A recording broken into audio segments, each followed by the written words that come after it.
Boa noite, boa noite.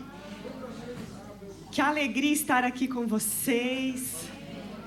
Para quem ainda não me conhece, eu sou a Maiara, casada com o pastor Elias, há 21 anos.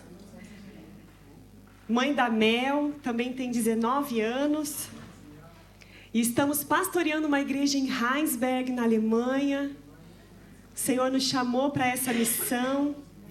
Tem sido um privilégio tão grande servir a Ele naquele lugar. Estamos edificando uma igreja para o Senhor naquele lugar, amém? E desde que nós chegamos na Alemanha, nós vivemos os milagres do Senhor todos os dias.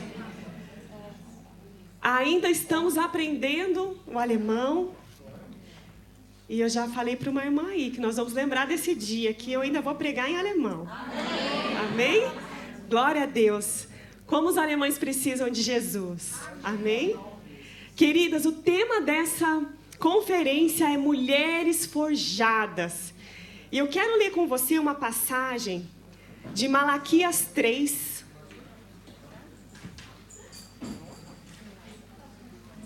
Nós vamos ler o versículo 2 e 3.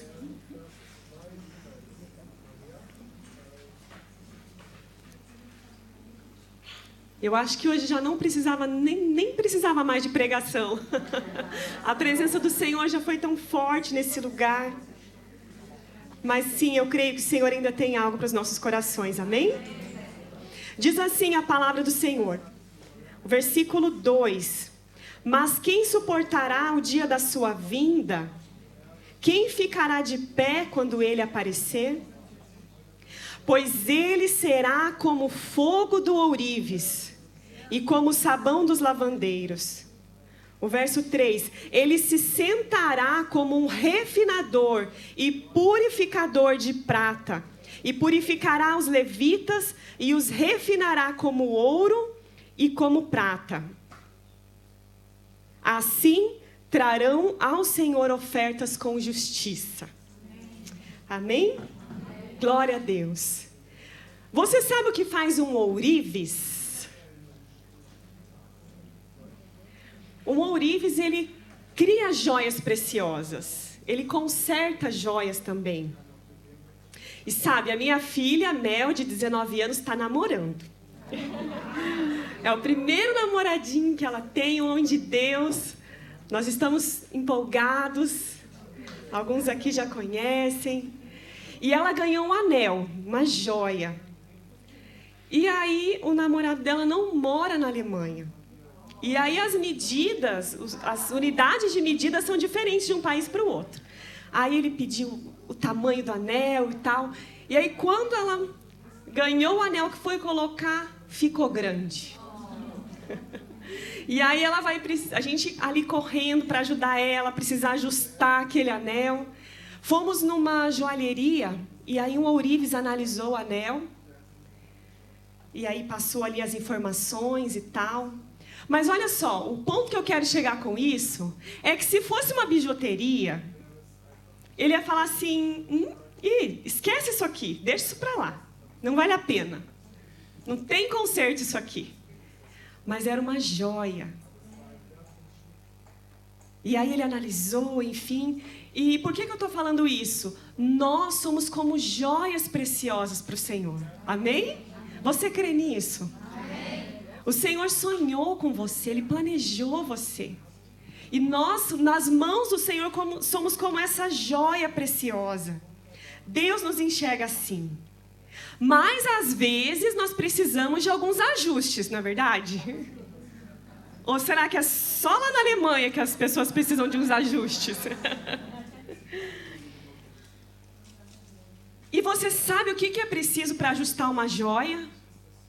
No caso, para diminuir ou aumentar uma joia? Precisa ir no fogo. E nós precisamos muitas vezes do ajuste do Senhor. E Ele precisa nos levar para esse lugar. Queridos, a palavra do Senhor já está falando conosco.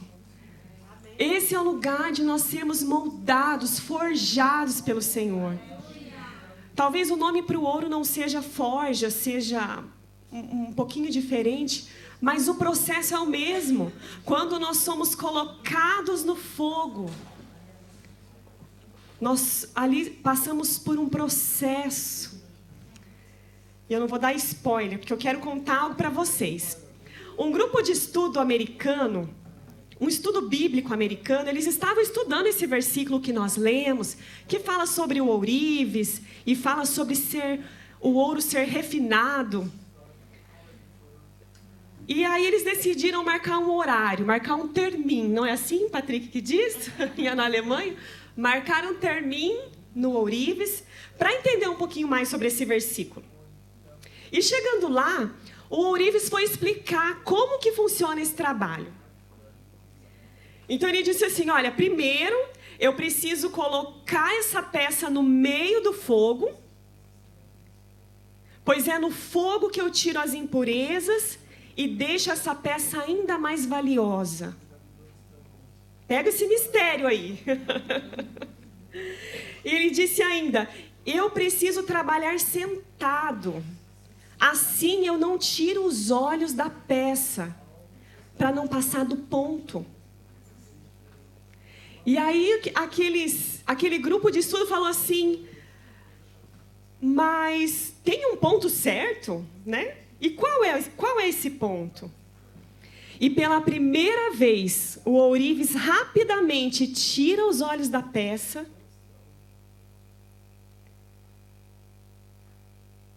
e respondeu assim, é a hora que eu vejo, é a hora em que eu me vejo nela. Olha que interessante isso. O ponto certo daquela peça é quando o ourives está ali, colocou ela no fogo e quando ele se enxerga naquela peça, ela está pronta. Uau! Se chama espelhamento essa técnica. É quando o ourives vê o reflexo dele na própria peça. E sermos forjadas por Deus significa isso, ser levadas no fogo, até que a imagem de Deus seja visível em mim e em você. Sabe, queridos, nós estamos vivendo numa era de uns crentes muito Nutella. Sabe que nada se parecem com Jesus. É tipo crente da Shopee. Inventei isso agora. É falsificado. Em nada se parecem com Jesus, em nada refletem Jesus. Sabe, eu não sei aqui na Europa, mas lá no Brasil, né? Antes de eu vir para cá, estava tão na moda ser crente. É status você falar que é crente. Passa assim uma confiança, uma credibilidade. E aí as pessoas postam versículos e postam coisas, mas na verdade não tem nada de Cristo refletindo nelas. E o versículo 3 que nós lemos diz assim, ele se assentará como um refinador e purificador de prata e ouro. Lembra do que os pesquisadores viram o ourives sentando e colocando os olhos na peça? Refinar é um processo de purificação e santificação que Deus faz conosco, para que ele seja refletido em nós. Mas para isso ele tem que tirar as nossas impurezas, porque nós não somos perfeitos. Para ficarmos mais parecidos com ele, para nós refletirmos a Cristo, as impurezas precisam sair. Queridas, como nós temos impurezas para a gente tirar? Como nós precisamos ser purificadas pelo Senhor, purificados pelo Senhor. E isso acontece quando nós vamos para a presença de Deus, amém? Sabe, talvez muitas impurezas já foram tiradas da sua vida. Mas será que já é possível ver o reflexo de Cristo em você? Ou será que tem umas horas que as pessoas olham e falam, ih, acho que esse aí não é crente não. Isso não é crente não. A hora que o vizinho escuta uns berros, uns gritos, umas músicas que não agradam a Deus. E falando em refletir, eu tenho uma história que eu já compartilhei com a minha amiga Marisa. e a minha amiga Cris. Já ouviram essa história? Vocês sabem por que existe espelho no elevador? Do nada isso, né?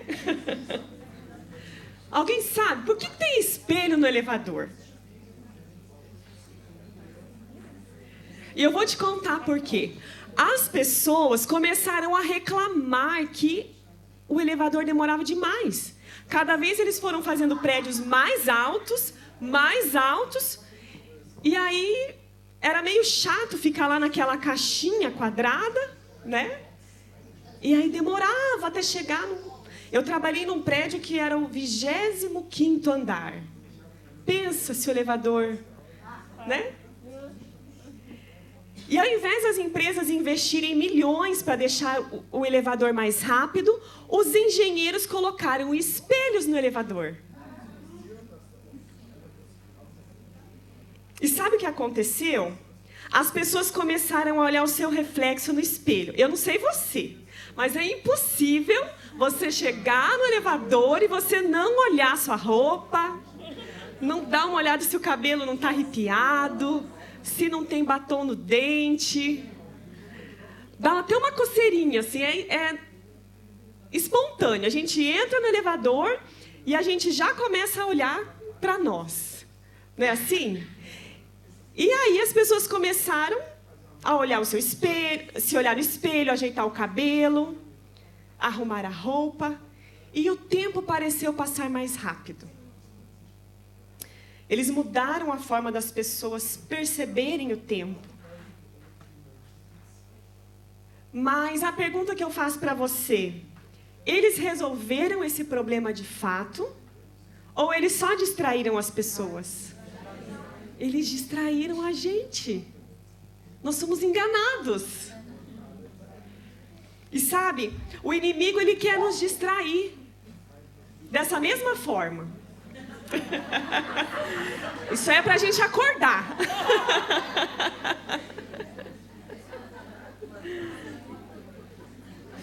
Olha só, o inimigo ele tem essa mesma estratégia conosco. Como fizeram no elevador. Ele quer inventar formas de nos distrair, fazendo nós olharmos para o nosso próprio reflexo no espelho e nos fazer acreditar que eu sou mais importante do que Jesus. Quem que você deseja refletir? Você mesmo ou a Cristo? Queridas, o inimigo não precisa que nós façamos a vontade dele. Ele só precisa nos induzir, nos convencer a fazer a nossa própria vontade. A olhar para nós mesmos. E uma das estratégias do inimigo nesses dias é nos distrair com coisas lícitas. Coisas que não são necessariamente pecado, mas que nos impedem de refletir o Senhor, que nos deixam ali distraídos. 1 Coríntios 6:12.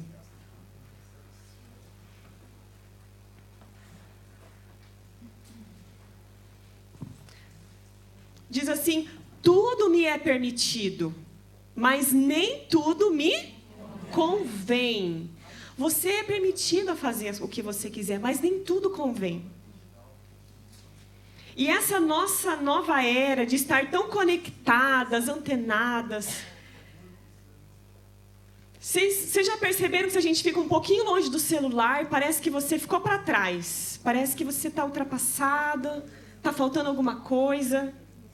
Quem já sentiu assim? E de repente o mundo quer ditar as coisas para nós. Como que a gente tem que agir, se vestir? Quais são as tendências? Sabe, eu ouvi algo. Quantas esposas de pastores tem aqui hoje? Levante sua mão. Tem bastante, né? Gente, o mundo, ele coloca coisas. Eu ouvi algo que eu achei muito engraçado. Que agora as esposas de pastor, elas têm que saber cantar. É um pré-requisito para você ser esposa do pastor. Pega essa dica aí, pastor. Pastor Rubens. Tem que saber cantar. Tem que saber ensaiar o coral. Tem que ser uma boa aconselhadora, tem que ser caprichosa e ainda tem que ser magra. Impossível! Impossível!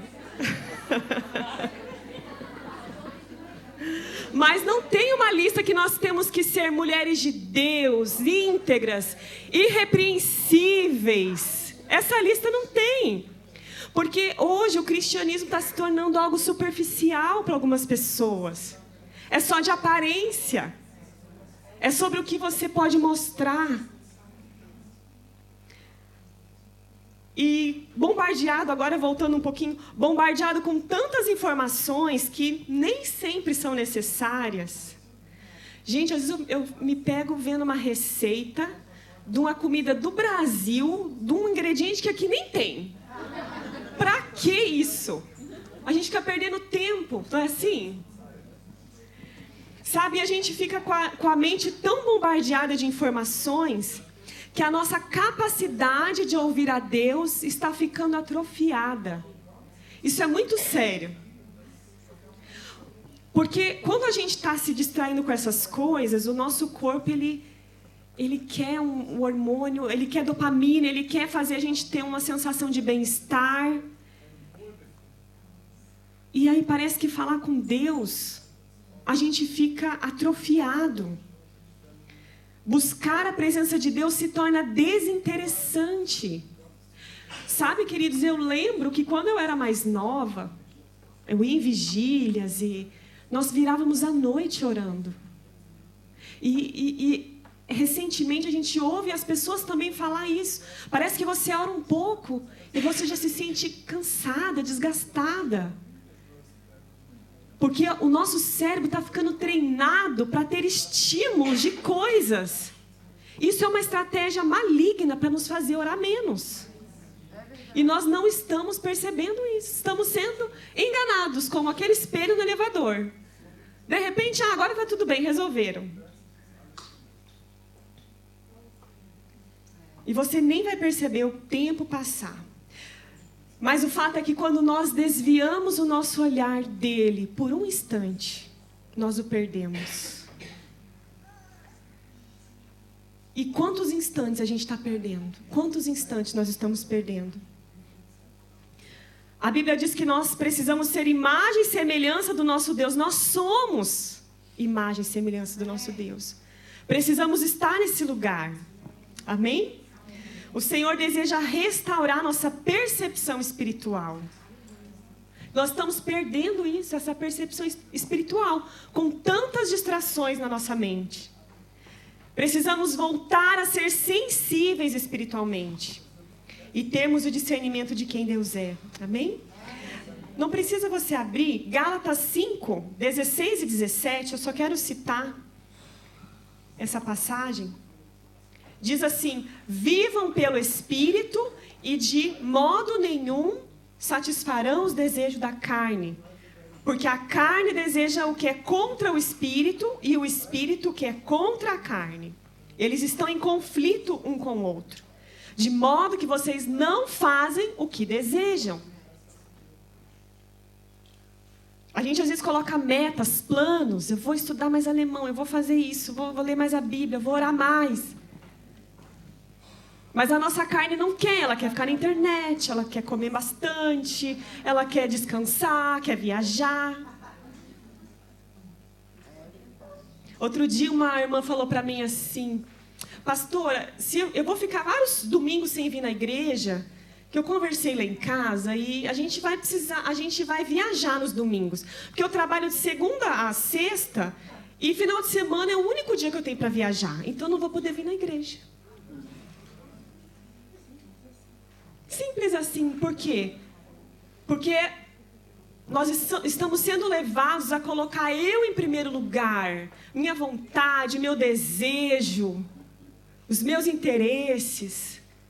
E quando eu olho para o espelho, eu só enxergo a mim mesmo. Só a mim mesmo. E o que me pega nessa passagem: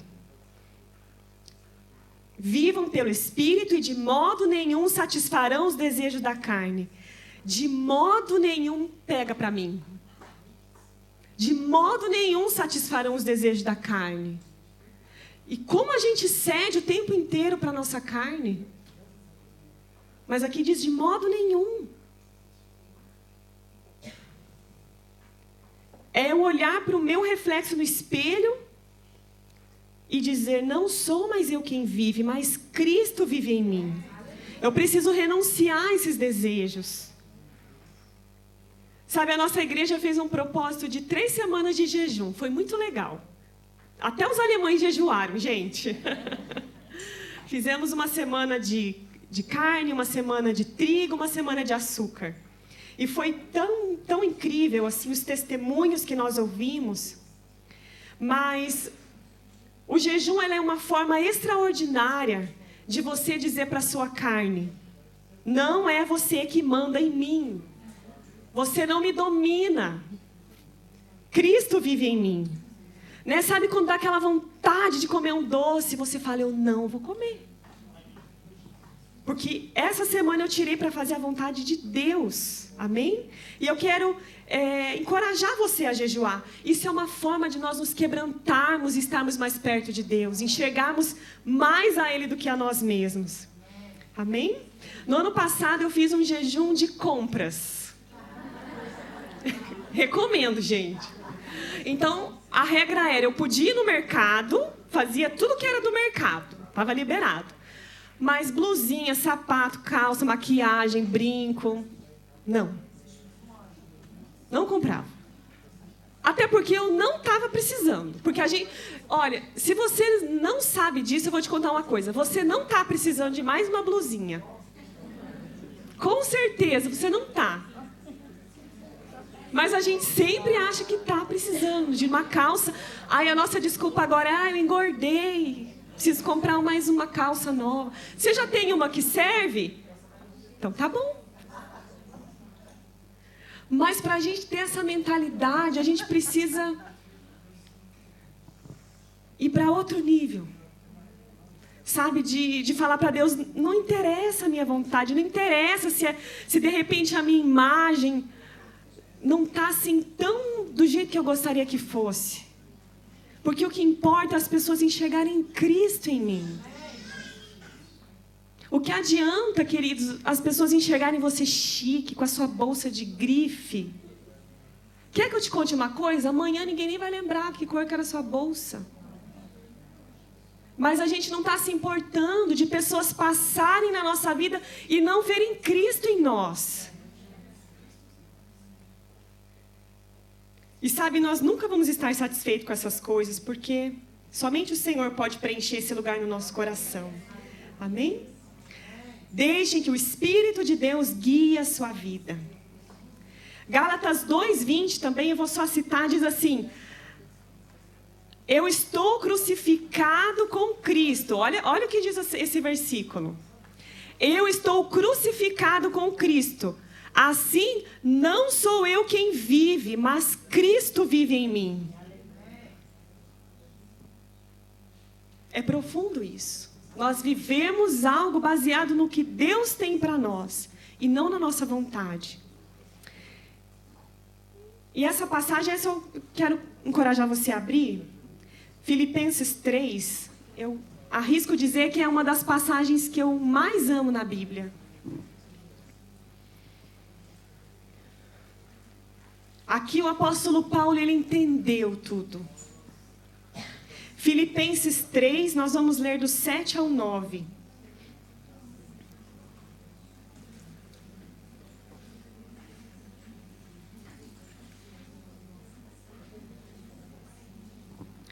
Olha o que diz essa passagem. Mas para mim, o que era lucro, passei a considerar perda por causa de Cristo. Mais do que isso, considero tudo como perda, comparado à suprema grandeza do conhecimento de Cristo Jesus, o meu Senhor, por cuja causa eu perdi todas as coisas. Eu as considero como esterco para poder ganhar a Cristo e ser encontrado nele. Todas as coisas são insignificantes comparado à grandeza de Cristo Jesus. Por quem perdi todas as coisas. Aqui ele diz, eu considero tudo como lixo para ganhar a Cristo e eu ser encontrado nele. Sabe, isso fala desse reflexo de Cristo em mim. Eu ser encontrada nele. Quando alguém olhar para você, o que importa não é nada além de dizer, aquela é uma mulher de Deus. Eu sinto algo diferente quando eu estou perto daquela mulher. Sabe, queridas, Deus quer nos forjar nesse ponto. Para nós refletirmos Jesus. Nós estávamos num culto com vários alemães. E no final do culto, nós cantamos, o Elias pregou. No final do culto, uma moça veio chorando falar conosco. E ela disse assim, eu só queria entender porque que quando ele falava e cantava, o meu coração queimava. E eu tinha uma vontade de chorar que eu não consigo segurar. E ainda, antes da tradução, porque o meu marido e eu, a gente ainda não pregamos em alemão. Nós ainda não pregamos em alemão. Mas esse culto tinha tradução. E ela disse assim, antes mesmo da pessoa fazer a tradução, as palavras que saíam da boca dele queimavam no meu coração. Sabe, queridos, esse é o meu desejo. Estar tão envolvida nele, que quando as pessoas olharem para nós, quando as pessoas ouvirem a nossa voz, elas vão ser impactadas. E no final daquela reunião nós explicamos para ela o que estava acontecendo, que Jesus estava convidando ela para ser o Senhor e Salvador da vida dela, e ela entregou a vida para Jesus. Nós não podemos mais ficar distraídas. O Senhor quer nos forjar para isso, para estar nesse lugar. Eu quero ser encontrada nele. Esse é o desejo do meu coração. Sabe, isso é tão profundo. É tão cheia. Eu quero estar tão cheia dele a ponto de eu não saber aonde começa eu, onde termina Cristo. É algo tão profundo, queridos. Sabe, eu quero estar a ponto de quando eu desejar algo, eu não tenho certeza se é minha vontade ou é Deus que está falando. Porque a gente está tão conectado. Eu quero ser encontrada nele. É isso que a forja faz. Faz nós refletirmos a Cristo. Aleluia. Glória a Deus. Eu não sei porquê, mas o Espírito Santo me tocou para contar esse testemunho. Eu sei que alguém será edificado aqui. Um pouquinho antes de nós virmos para a Alemanha, eu fiz um implante dentário no Brasil. E a dentista me explicou que eu poderia precisar de um ajustezinho no dente. A gengiva ia desinchar e talvez precisaria de um aperto.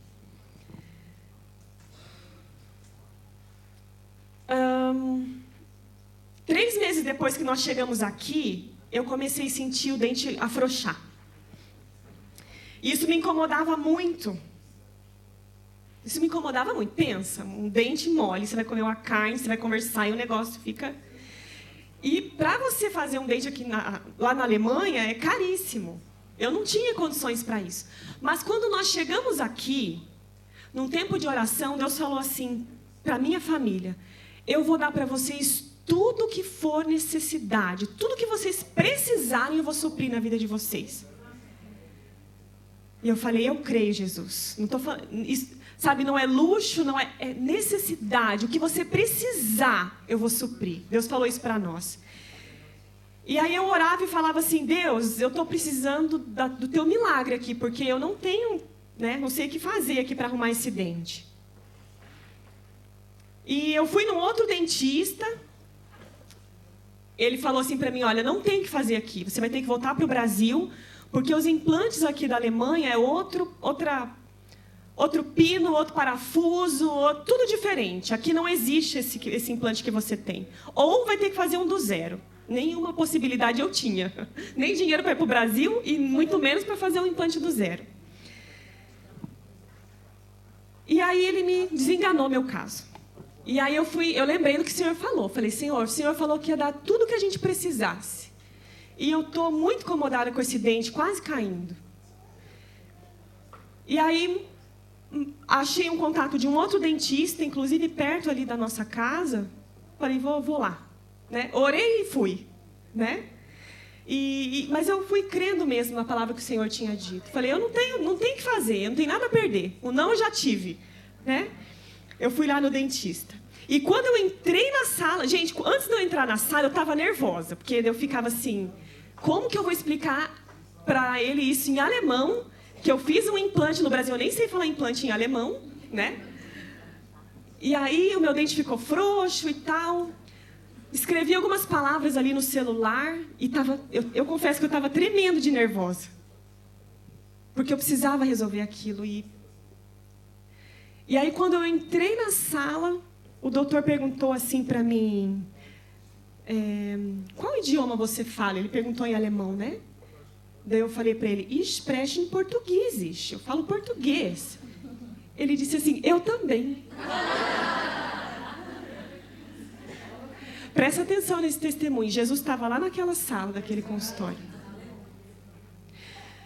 Eu respirei fundo, assim, naquela maca. Falei, Deus, eu não acredito. Larguei o celular e pude explicar para ele tudo o que estava acontecendo. E aí ele falou assim, eu tenho a chave para arrumar seu dente e nós vamos arrumar seu dente agora.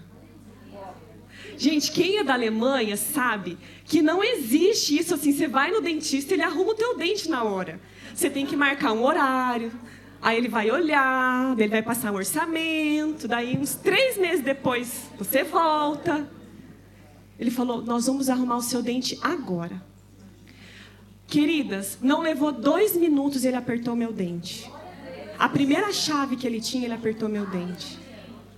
Ele falava português e ele arrumou meu dente na hora. Eu fiquei tão impactada com aquilo e eu falei assim, doutor, eu estou tão aliviada e a minha família veio para cá, para a Alemanha, nós somos missionários aqui na Alemanha. E a gente conhece várias pessoas que falam português. Então, é muito legal a gente poder falar que a gente conheceu um dentista que fala português. E aí, ele não respondeu nada. Terminou ali o meu dente, tal. Aí, quando eu estava levantando, eu falei, eu vou aproveitar e vou perguntar. Eu nunca tinha nunca tinha pago uma consulta assim na Alemanha. Porque o outro dentista não resolveu, eu não paguei, ficou por isso mesmo. E aí eu falei, vou aproveitar que ele fala português e vou perguntar como é que faz. Porque assim, gente, eu sabia que ele não ia que aquele procedimento o meu plano não cobre. Porque se trata de um implante. O meu plano não cobre implante, é só obturação, essas coisas simples, né? Falei, vou perguntar para ele, já nervosa. Porque ele arrumou meu dente, mas ele não falou quanto era antes. Eu já estava nervosa. Falei, doutor, o senhor pode me ajudar com uma dúvida sobre o pagamento? Antes de eu terminar a palavra, ele falou assim, deixa eu te falar uma coisa. Você sabe por que eu sei falar português? Eu disse, não. Eu estava tão emocionada ali que eu nem perguntei. Ele falou assim, porque eu fui como missionário servir a Deus lá na sua nação, no Brasil. E agora você me disse que você veio servir a Deus com a sua família, a minha nação. Você não me deve nada, pode ir embora.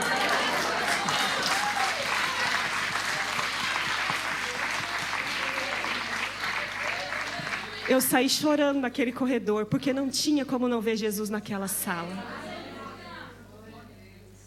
Não tinha como não ver Jesus. Jesus falou, eu vou providenciar tudo o que vocês precisam.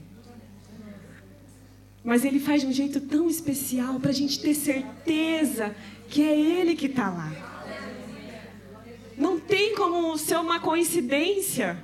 Talvez o fato dele falar português, ou talvez ele ter a chave. Muito raro isso, porque eu pesquisei muito sobre isso.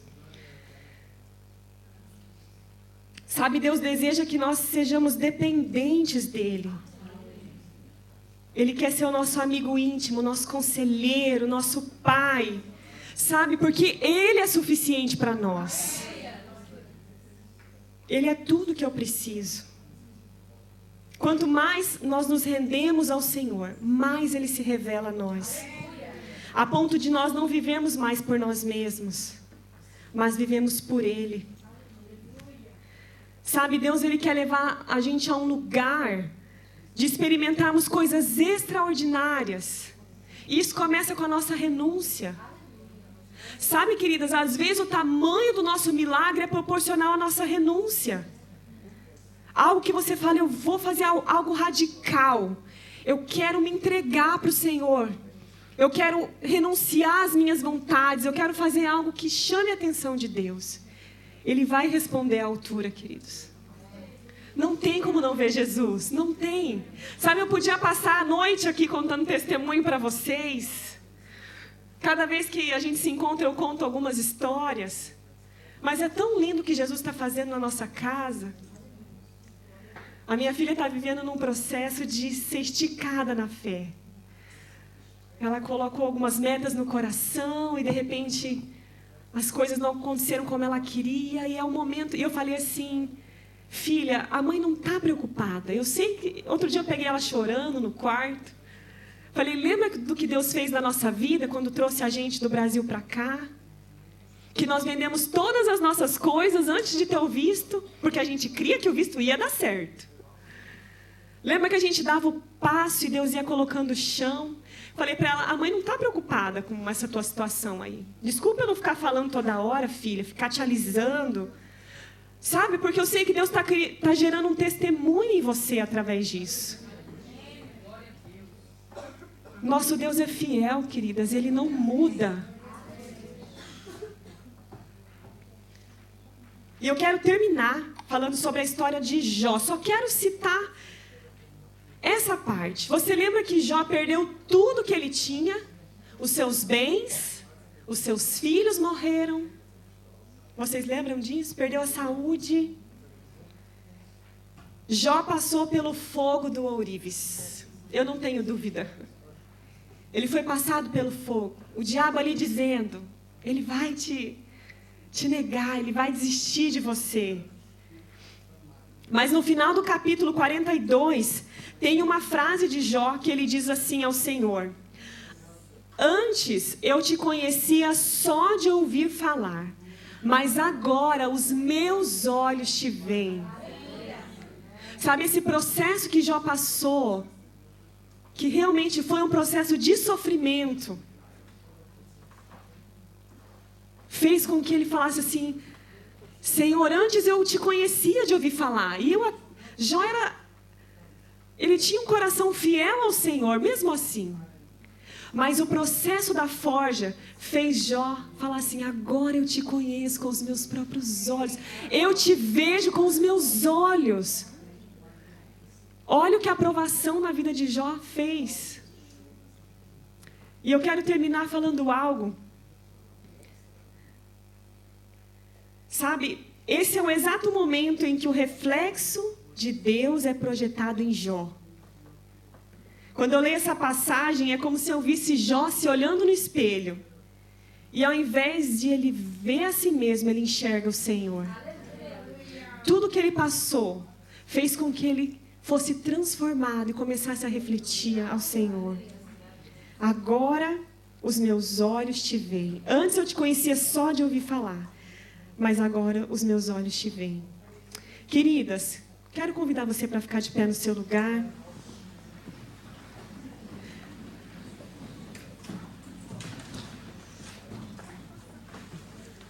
Sabe, o Senhor está dizendo para você nessa noite, eu estou permitindo você passar pelo fogo, pois essa é a maneira de eu ver o meu reflexo em você.